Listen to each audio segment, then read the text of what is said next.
Méditation du 27 août, rencontre avec Jésus, une rencontre dans un ford.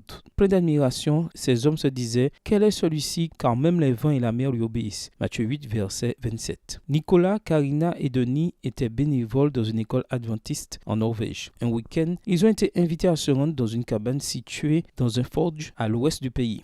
Comme elle était loin, ils devaient y aller dans un bateau privé. Il fallait entrer dans un bras du ford et arriver à une sorte de passage encaissé dans la montagne. Il était prévu qu'ils rentrent tôt le dimanche. Au début du voyage, ils ont constaté que les eaux étaient calmes. Mais quand ils ont atteint le bras du ford, ils ont compris que le vent s'était levé. Le petit bateau bondissait sur les vagues. En arrivant dans le ford, sur la dernière ligne droite, ils étaient beaucoup plus exposés. Les vagues atteignaient près de 3 mètres de haut et étaient très irrégulière. Ils devaient aller à droite et les vagues venaient de la gauche. Il y avait de grandes chances pour que le bateau se retourne. Ils avaient atteint un point de non-retour et il était très difficile de manœuvrer. L'homme qui dirigeait le bateau était expérimenté, mais il n'avait jamais fait face à une mer aussi agitée. De plus, l'hiver était proche et l'eau était très froide. Même si les 3 jeunes gens avaient des gilets de sauvetage, ils ne pourraient pas supporter la température de l'eau en cas de naufrage et ils ne pourraient pas faire grand-chose pour se maintenir à flot. Il n'y avait aucun moyen d'appeler à l'aide. Tous se sont mis à prier en silence et pour s'encourager, ils se sont mis à chanter « La mer, les vents font silence, la paix vous soit donnée ». Ils se sentaient totalement impuissants. Ils étaient conscients qu'ils ne pouvaient rien faire pour améliorer ou changer la situation. Nicolas m'a dit que ce qui l'inquiétait le plus à ce moment-là, c'était le fait que sa vie spirituelle n'était peut-être pas tout à fait en ordre. Il a passé un certain temps à prier et à régler ses comptes avec Dieu. Il était prêt à mourir, mais il voulait faire la paix avec Dieu. Finalement, il a senti une grande paix descendre en lui malgré la situation. Le calme est revenu dans son cœur ainsi que sur les eaux. Ils sont bien arrivés à destination et bien trempés. Ils ont pu raconter qu'ils avaient vécu un véritable miracle. Malheureusement, nous devons souvent atteindre